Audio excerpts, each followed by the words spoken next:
आप लोग भी मंदाकिनी मैया के दर्शन कीजिए। और इस समय धारा तेज है कुछ। जय हो मंदाकिनी मैया की। टाइम लगता है, मेहनत लगता है, ये थोड़ी है।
साथियों, आप सभी को जय सिया राम। मैं रमेश पटेल आप सभी का स्वागत करता हूं आपके अपने चैनल धर्म की राह में। तो सभी हम आ चुके हैं महावीर बाबा की कुटिया में, जो कि चित्रकूट के जंगल पे चक्की घाट में पड़ती है। तो आइए चलते हैं दोस्तों। दिव्य संत महात्मा है, सिद्ध मूर्ति हैं और बहुत एक मार्गदर्शन के रूप में, एक सदमार्ग में चलने के लिए प्रेरणा देते हैं। तो आइए चलते हैं दोस्तों, नारद जी के दर्शन करते हैं और गौ माता के भी आपको दृश्य दिखाते हैं कि उनकी जो गौ माता गंगा, वो भी बहुत चमत्कारी गौ माता है। आइए, यहाँ कई सारे पौधे लगे हैं। सामने महाराज जी की वहाँ कुटिया बनी हुई है, जैसे कि आप लोग कई बार देखे हैं। और ये नींबू के वृक्ष, ये खूब सारे इसमें फल लगे हुए हैं, इतने बड़े बड़े। इनको महाराज जी ने कुछ ऐसे तैयार किए हैं। यहाँ भी कई सारे नींबू के पौधे लगे हुए हैं, जो कि सब फल देने लगे हैं।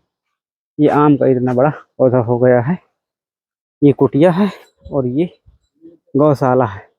यहाँ पे गंगा, लाली सभी गौ माता रहती हैं। और ये स्टोर रूम है, जहाँ पे गौ माता के लिए खाने का चारा, भूसा, आटा रखता है, ऐसा कुछ। और सामने दोस्तों मौनी बाबा कुटिया बट वृक्ष के नीचे, ये यहाँ पे मौनी बाबा रहते हैं। वो बिल्कुल ध्यान में, जप में रहते हैं और केवल दूध और फलाहार करते हैं।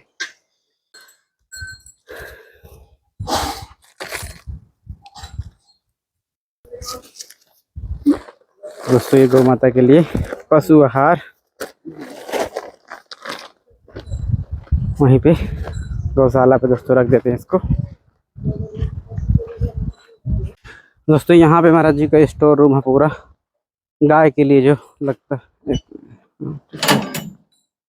ये पूरा भूसा, आटा सब इसी पे रखते हैं महाराज जी।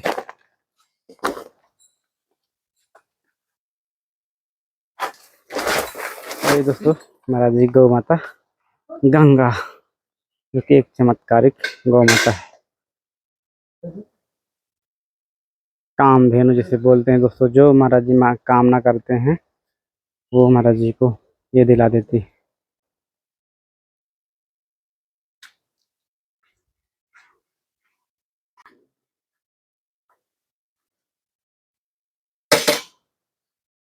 एक बाल्टी और अभी और भी निकलता, लेकिन अभी बछड़ी पी रही है। मर्जी अभी और होगा ना, कितना निकल आएगा पूरा का दूध? अभी 3 लीटर दूध और है, इसको बच्चा पिलाता। अच्छा 3 लीटर, ये 6-7 लीटर होगा माजी? 6 लीटर। 6 लीटर। 6 लीटर सुबह, 6 लीटर शाम, और 3 लीटर उसका? 3 लीटर सुबह, 3 लीटर शाम, बच्चा पीता। दोस्तों 9 लीटर गाय गंगा दूध देती है। और ऐसा नहीं कि आप बोल रहे थे पिछले वीडियो में कि मतलब बच्चे को दूध नहीं देते, तो देखिए कितना दूध बचा है। मतलब एक थन का पूरा बछिया पीती है और 3 थन का महाराज जी धोते हैं। दोस्तों अभी हम आ चुके हैं महाराज जी के चरण में। महाराज जी धन्यवाद। महाराज जी वो आपका ठाकुर जी के लिए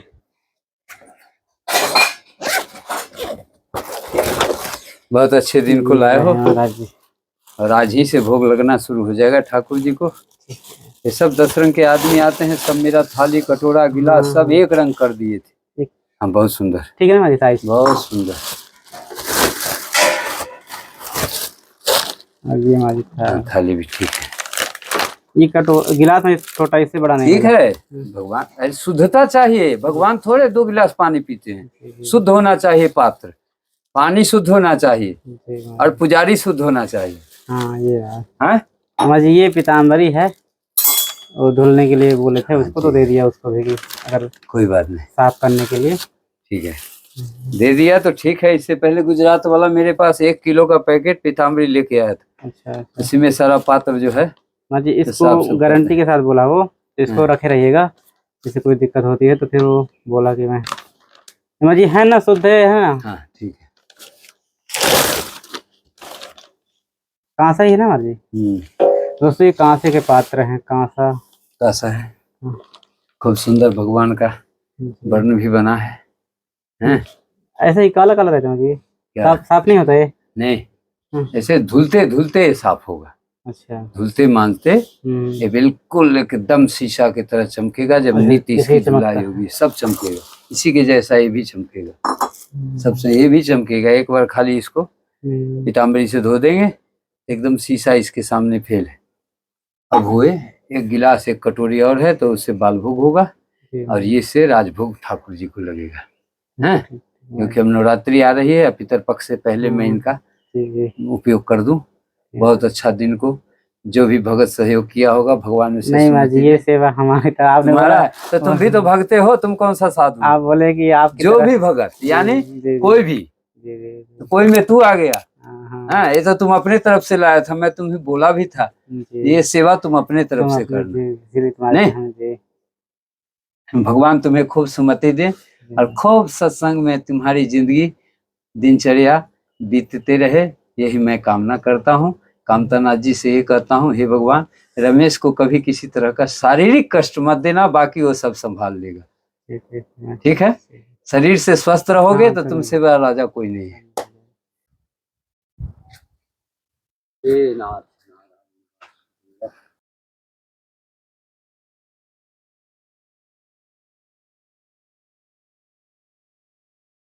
लेके आओगे क्या है तेरे पास? और भगवान के लिए लाओ, ऐसे हो जाए हमारे लिए क्या लगे।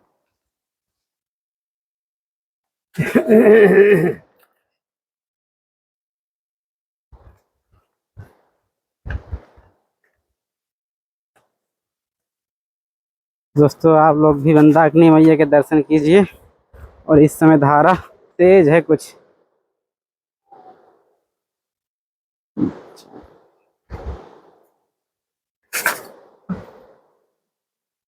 जय हो मंदाकिनी मैया की। लेते हैं अमृत धारा का माँ जी साफ रहता है पानी? सदा साफ रहता है, सालों भर कंचन उतना पानी बहते रहता है। कितना भी बारिश हो जाए उसको प्रभाव नहीं पड़ता? भी कुछ हो 24 घंटा में वो जल साफ हो जाता है। वो माँ जी उसकी धारा कहाँ से आती है? यही 1 किलोमीटर आगे से है। अच्छा। अपना कुटिया से 1 किलोमीटर आगे से धरती से उद्गम हुई है भगवाने के समय से। अच्छा। 1 किलोमीटर आगे जाके मोहनदास की कुटिया से हाँ, इसे मिल जाता मंदाकिनी मिल जाता है। बस ये 3-4 कुटिया को ये जल प्राप्त है, बाकी और किसी को चाह के भी। पूरा बरसात हम लोग को वही जल तो पिलाता है, नहीं तो बाहर से जल लाना पड़ता, मंदा जाता है। दोस्तों एक अमृत धारा है, उसका जल बहुत स्वच्छ रहता है। हे राम, इस कलयुग में क्या नाम जप ही पर्याप्त है? नाम जप से बढ़ के कोई चीज पर आदमी ध्यान न दे तभी कल्याण है। पूजा पाठ ये सब नहीं हो पाएगा गृहस्थी जीवन में। जो गृहस्थी से जुड़े हैं नाम जाप का अभ्यास कर ले तो उसकी जीवन भवसागर से पार हो जाएगा, अन्यथा दूसरा कोई उपाय नहीं है। क्योंकि रामचरितमानस में लिखा है कि कलयुग केवल नाम धारा, सुमिरी सुमिरी भव उतरहु। नाम जाप का जिसको अभ्यास हो गया वह आदमी जिंदगी से भवसागर पार हो सकता है, भगवान के प्रिय हो सकता है। दूसरा कोई उपाय नहीं है, कोई उपाय नहीं। न किसी का आशीर्वाद काम करेगा, न किसी का वरदान काम करेगा, जब तक वह व्यक्ति नाम जाप में नहीं जुड़ेगा। पूजा पाठ, ब्राह्मणों का स्थिति देख ही रहे हो, कोई पूजा पाठ शुद्ध नहीं होता है, हाँ जी किसी जी की मनोरथ पूरा नहीं होती है। जी तो मनुष्य क्यों नहीं स्वयं अपने आप को स्टैंड करता है? हम ही क्यों ना भगवान का नाम ले, जो कि भगवान का नाम लेने से मेरा पूजा पाठ अपना सब समृद्धि बनता रहे और लास्ट में जब शरीर छूटे तो भगवान की प्राप्ति हो। ऐसा क्यों नहीं करता? इतना सरल धर्म और भजन किसी युग में न था न है, सिर्फ कलयुग में है। लेकिन और महाराज किसी जी इतना युग सरल होते हुए भी ये समझ में क्यों नहीं आ रहा? नहीं आ रहा है, इसका मतलब जो उसको भगवान पर विश्वास नहीं है, संतों पर विश्वास नहीं है। संत के पास जाओगे तो सत्य तो बोलेगा ही। हाँ। तुमको खराब लगता है तो मत जाओ संत के साथ, क्या जरूरी है? कोई जरूरी नहीं है। संत तो अकेला आया है, अकेला रह रहा है, अकेला जाएगा, हैं? इसमें कोई दिक्कत नहीं है। ऐसा तुम्हारे ऊपर कोई पाप नहीं लगेगा कि तुमने जीवन में जन्म लेके संत को तुम 2 किलो आटा नहीं पहुंचाए, 10 रुपया नहीं पहुंचाए, कोई पाप नहीं लगेगा। घर में ही रहो जब उसकी बात अगर अच्छा नहीं लगता है। हाँ, हाँ तो अगर अच्छी विशेष तर्क की कोई जरूरत नहीं है, हाँ, कोई जरूरत नहीं है। साधारण सी एग्जाम्पल है कि बस रामायण की चौपाई कभी गलत नहीं हो सकती। और दूसरी चीज, जो भी उसको ग्रहण कर लेगा नाम जाप का, उसका जिंदगी में भवसागर से पार उतर जाएगा, कहीं जाने की उसको जरूरत नहीं है। इसीलिए तो मैं कह रहा हूँ जो घर में बैठ करके ही अगर भगवान का नाम जाप कर ले विश्वास के साथ, तो उसका सारा काम होते रहेगा, जिंदगी में कभी दुख नहीं मिलेगा, कोई आपदा नहीं आएगी और उसका कोई तरह का नुकसान नहीं होगा। अगर ऐसा अभ्यास बना ले तो माला भी मत ले, हृदय से वो जाप करे जो बताया गया है, बस। इसके बाद वो कोई तर्क में ना जाए। तर्क में जाएगा तो तर्के करते करते उसका जिंदगी खत्म हो जाएगा। कब करेगा भजन? जी जी जी। जब याद आएगा, जब उस पर विचार आएगा तो उसके पास समय ही नहीं रह जाएगा। इसलिए तर्क में ना जाए। जो भी जिस उम्र में है सब काम करते रहे और कम से कम ज्यादा टाइम न मिले तो सुबह शाम वो नाम जाप करे, उसके जीवन में सब सुख प्राप्त होगा। इसमें कोई शंका की बात नहीं। हाँ, महाराज जी वो समाज में देखते हैं कि जो इस तरह काम कर रहा है, क्या वो उतना सफल हुआ है कि नहीं? बहुत तो सफल तो हुआ। पहले वो रिजल्ट देखते हैं महाराज जी, तर्क नहीं करने तो वाला। बहुत तो सफल हुआ है, एक दो नहीं। नाम जाप से जी कम जी से कम जी। अभी के समय में करोड़ों आदमी को इसको सफलता मिली है, एक दो को तो छोड़ दो। जी आज जी। वो मानता ही नहीं है, हाँ तो उसके लिए क्या दवाई है? उसके लिए तो कुछ, इसके लिए कुछ नहीं कहा जा सकता। हम्म, करोड़ों मनुष्य को। हम्म, अब ये कहेगा जो आज से मैं शुरू किया हूँ, 1 महीना के बाद हमको भगवान दर्शन दे दे, ये तो 7 जन्म में नहीं होना है। 7 जन्म में नहीं होना है। जब पूरी जिंदगी जाप करोगे जी जी जी। मरते दम तक, तब कहीं अगले जन्म में तुम्हें कुछ मिल जाए तो अंश दिखाई देगा अपने हृदय में। हमने पिछले जन्म में बहुत भगवान का नाम लिया है, इस जन्म में हमें कुछ इसका दिख रहा है। हाँ, एक जन्म में लिया तो दूसरे जन्म में इसका कुछ अंश हमारे अंदर दिख रहा है। ऐसा होता है। दूसरा क्या होता है, नाम जाप करने से, अगर नित्य नाम जाप कर रहा है सुबह शाम, तो उसका कोई काम रुकता नहीं, उसके शरीर में दुख होता नहीं और उसके परिवार में सद्भावना आती है, प्रेम आता है एक दूसरे के प्रति। और उसको देख करके उनके बच्चे भी शुरू करेंगे, उसको देख करके ज्यादा लालच होगा तो पड़ोसी भी शुरू करेगा। जी जी जी। ऐसा होता है। ऐसा नहीं होता है। ऐसा कोई भाव न रखे जे कि मैं जब कर रहा हूँ 6 साल से 10 साल से। अरे कितने भगत तो ऐसे हमारे भारत में जो 10 साल हो गया उनको दीक्षा लिए हुए, उनको अपने गुरु का मंत्र याद नहीं है। तो उसमें गुरु और साधु की भगवान की क्या गलती है? क्या गलती? हाँ बता। ऐसे एक नहीं हजारों है हमारे भारत में। गुरु से दीक्षा तो ले लिए, ये फिर दोबारा मुड़ के नहीं गए उसके पास। मंत्र नहीं। अरे हम लोग तो प्रेरक हैं, एक निमित्त हैं, जो तुमको अच्छा और सत्य का मार्ग बताता हूँ। समझ में आए तो कर लो, नहीं समझ में आए तो कोई बात नहीं। सीताराम, मैं तो सीताराम है। ये तुमको सीताराम बनने के लिए सीताराम ही करना पड़ेगा, तब सीताराम बनोगे। दूसरा कोई विकल्प नहीं। ना इसका कोई दवा है, न इसका कोई कॉलेज है, न इसका कोई मेडिकल है जहाँ जाके तुम प्राप्त कर लोगे। ये तो इसीलिए तो साधु भेष को भगवान ने अच्छा या बुरा को इस धरती पर कलयुग में बना बना के जंगल में रखे हैं, पर्वत में रखे हैं, नदी के किनारे रखे हैं। जो भूले भटके आदमी जिनको परेशान हो जाते हैं तो संत के पास जाते हैं, उनको समझ में आ जाता है जहाँ भगवान सब कुछ है, वो उन्हीं का शरीर है, वही मेरे में वास करते हैं और उन्हीं का नाम मैं नहीं लेता हूँ और सब काम तो करता ही हूँ, लेकिन उनके लिए मेरे पास समय नहीं है। तो इसका मतलब है कि तुम्हारा भाग्य बिल्कुल छोटा है। इस जन्म में भी तुम मनुष्य का रूप धर के भगवान से प्रेम नहीं करना चाहते हो, तो फिर वही होगा जो कर रहे हो, वही करते करते जाओगे, फिर वही 84 लाख मिलेगा। तो पता नहीं कितने जन्मों के बाद, 84 लाख वर्ष के बाद तुम्हें कभी मनुष्य का शरीर मिलेगा तो मिलेगा, नहीं तो वो भी मुश्किल है, क्योंकि तुम्हारे कर्मों से भगवान मनुष्य शरीर नहीं देते हैं। किसी मनुष्य के कर्म से भगवान शरीर मनुष्य का नहीं देते हैं। भगवान तो बहुत दयालु हैं, बहुत करुणा निधान है। एक चीज और दुनिया जान ले, भारत के भक्त, जी महाराज, भारत के भक्त एक चीज जान ले, अगर इस जन्म में वो भगवान का नाम नहीं लिया कलयुग में, जी तो किसी जन्म में नहीं ले पाए। नहीं ले पाए। अच्छा महाराज जी, इस बार चॉइस आपकी अवसर है तो नहीं ले रहे, हाँ, फिर आप मजबूर होकर नहीं ले पाओगे? नहीं ले पाओगे, जी जी ये भी सत्य है, जी। नहीं ले पाएगा। अब दूसरा चीज, फिर उसको मनुष्य तन मिलना ही नहीं है। हाँ ये भी बात है, जी फिर उसको मनुष्य तन नहीं मिलेगा। जी। महाराज ये राख है ना? हाँ, भभूति है अपना धुनी का। अच्छा, तो महाराज इससे बर्तन अच्छे से हो जाते हैं? हाँ, इससे शुद्धता आती है और बढ़िया पात्र साफ होता है। दोस्तों इसमें निर्मा सोना नहीं है, ये राख है। अब उसकी निर्मा नहीं मिलाता, धोने की, जैसे महाराज जी हवन करते हो उसी से बहुत अच्छे चमकते हैं बर्तन, तो ये इससे अच्छे साफ हो जाते हैं। है धरती पर, तो भला हम लोगों को छोड़ देगा? इसीलिए इतना कॉस्टली चीज पर ना भाव बनाते हैं ना उसको रखते हैं। ऐसा रखते हैं जिससे शुद्धता बनी रहे और हमारा मन लगता रहे। पात्र से मन खिन्न ना हो, पात्र मेरी सफाई रहे। अगर पात्र मेरा साफ है तो मेरा हृदय भी साफ है, मेरा मन भी साफ है। ऐसा नहीं है जैसे मर्जी वैसे मैं सेवा करूं, बड़ी एक एक चीज पर चेतनता रखनी पड़ती है। 8 घंटे की तो ड्यूटी मेरी पक्की ही है डेली महाराज। 4 से 12, अभी 12 बज गए होंगे। हाँ 12 बजे महाराज। अब जाएंगे पात्र धो करके, तो सब जो भी हैं 2-3 भगत वो प्रसाद पाएंगे, एक वृक्ष की सेवा करता है वो भी पाएगा। हैं